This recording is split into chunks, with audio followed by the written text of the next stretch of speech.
Hello everyone, and welcome back to Terrifying Bedtime Tales. I know many of them use these videos to fall asleep.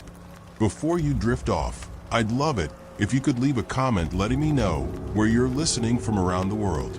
Don't forget to like and subscribe if you're enjoying this video.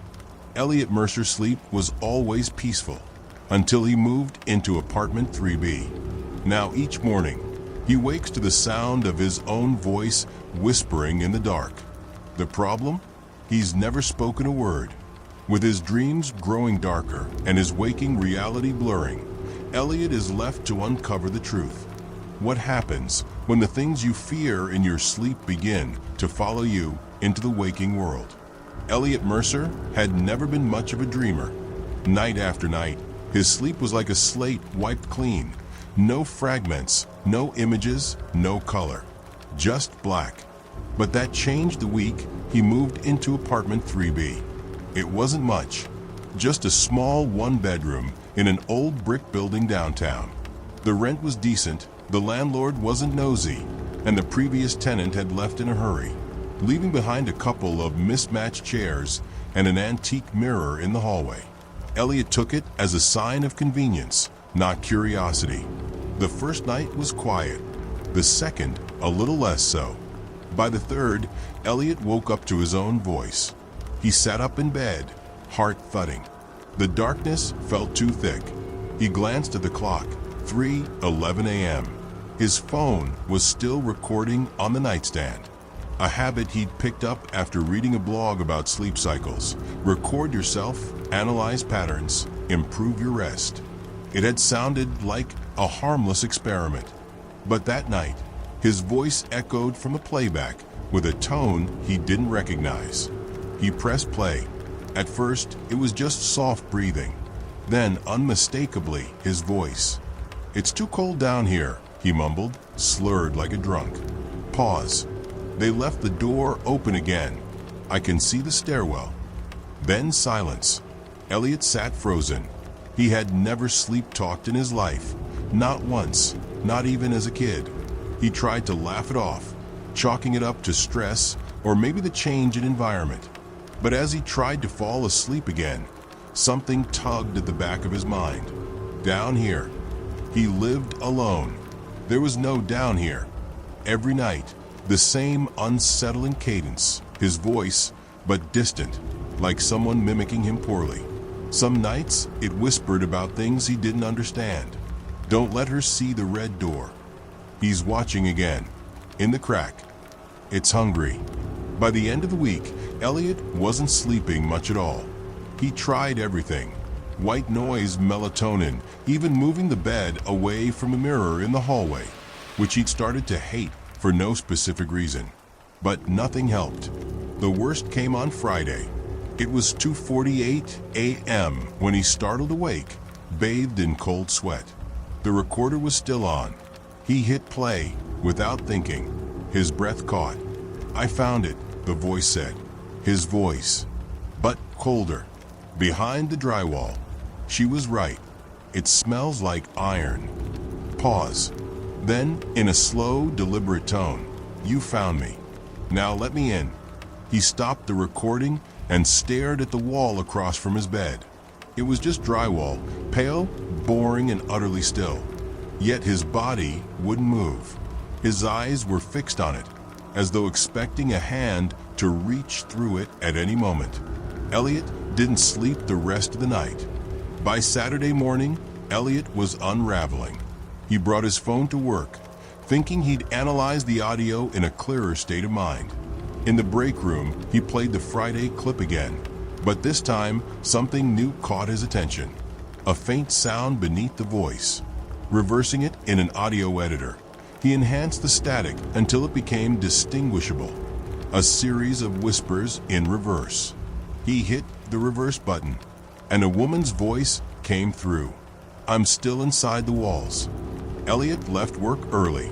He told himself it was just exhaustion, maybe even sleep deprivation psychosis. He'd read about that once. It was a rational explanation, and he clung to it like a lifeline. Still, his hands trembled as he unlocked the door to apartment 3B. and he hesitated before stepping inside. Nothing looked different, but it felt different. He moved carefully through the hallway, eyeing the old mirror. It seemed too clean, the surface too dark, as if it wasn't reflecting the room at all. He turned it to face the wall and tried not to think about the way his own eyes had looked the night before, wide, unfocused, and a little too alert in the darkness. That night, he didn't record. He didn't want to know what his unconscious might say. He took a sleeping pill, pulled the covers over his head like a child afraid of monsters, and repeated to himself, "There's no one in the walls. There's no red door. There's no stairwell." He dreamed for the first time in years. In the dream, he stood in his hallway, barefoot and confused. The mirror was back on the wall, gleaming like a pool of oil. Something moved inside it, not a reflection, but a shadow beneath the glass. A woman, or what used to be one, pale skin, blackened eyes, her mouth moving silently, faster and faster, until her lips tore at the corners. She pointed at the drywall. Elliot awoke, gasping. He didn't remember getting out of bed, but he was standing in front of the wall opposite his bed, hand pressed flat against it. A faint red smear stained the drywall beneath his fingers. Paint? He stepped back. There were no red pens in the room, no food, no reason for that color to be there. He rubbed at it with his sleeve, but it didn't come off. He didn't go back to sleep. Sunday was quiet, too quiet. No noises, no dreams. But the red mark on the wall was still there. He placed his phone on the nightstand again, this time not to record, but to call someone if things got worse. He stayed up late reading, anything to keep his brain away from that wall, from mirrors, from sleep. Around 3:15 a.m., just as his head began to dip forward, the phone vibrated. A new voicemail. He hadn't made any calls. He played it on speaker. Heavy breathing, muffled sounds. Then his own voice, distorted, as if underwater. "You locked me out. Pause. You said you'd let me in." The call had come from his own number. Elliot stared at the phone until it timed out and returned to the lock screen. He didn't sleep that night either. On Monday morning, he'd had enough. Elliot marched into the landlord's office. A heavy-set man named Carl with tired eyes and the kind of beard that said, "I don't really care about your problems.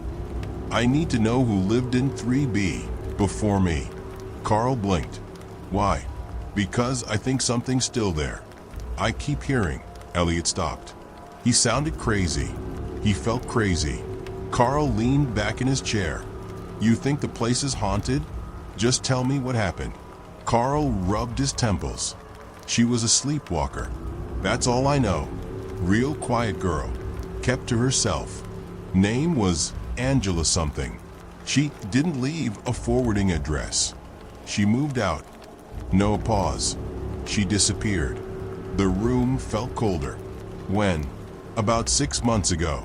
Last anyone saw of her, she was at the convenience store down the block. Security cam caught her heading home. She never came out. Cops couldn't find a thing. No signs of forced entry. Just gone." "And you didn't think that was worth mentioning before I moved in?" Carl shrugged. "You didn't ask." That night, Elliot didn't go home. He booked a cheap motel on the edge of town and left every light in the room on. But even with the hum of traffic outside, he couldn't shake the feeling that someone, or something, was watching. He left the recorder on, just in case. When he checked it the next morning, there was only one entry, recorded at 2:39 a.m. It was his voice again. "You're too far away now. The walls are thinning. The red door opens at night." A beat of silence. "Angela, let me in. Will you?" Elliot stared at the motel ceiling until sunrise, his body too wired to rest. He checked out early, went to a diner, and stared into his coffee like it might answer for him. The words from the recorder played again and again in his mind. "Angela, let me in. Will you?" He hadn't told anyone about Angela. The name had come from Carl. It wasn't in any newspaper. It wasn't public. And yet the voice knew. That afternoon, Elliot went back to the apartment. He didn't want to. Every cell in his body screamed to run, but something had shifted. He needed to know, to end it, or maybe to confront it. The place was cold, though he hadn't turned the heat off. He moved through it deliberately, recording app open, flashlight in hand. The mirror in the hallway was still turned to the wall, but now there was something scribbled into the wallpaper around it, scratched in with what looked like fingernails. She's in the walls. Behind the red door, he sees in your sleep. Elliot felt the pull again, the one from his dreams. The wall across from his bed, where the red smear still lingered. He grabbed a kitchen knife, pressed it into the drywall. It crumbled more easily than he expected, exposing wooden studs, wiring, and something else. A void, a space between the walls, too deep to be accidental, too wide. He pried at it, dragging out panels until he could step through. The flashlight flickered. The air was cold, metallic, like blood. Inside the hidden crawl space was a door, small, red, paint peeling, the wood warped, but unmistakably real. He reached out, hesitated, but the whisper came again, not from the recorder, not from memory, from right beside his ear. "You let me out. I'll let you sleep." His hand touched the doorknob. It turned with a soft click. They found the apartment abandoned, rent unpaid, mail piling up, lights all left on. The landlord filed an official notice, but Elliot Mercer was never seen again. Friends said he had been acting strange, talking to himself, jumping at shadows.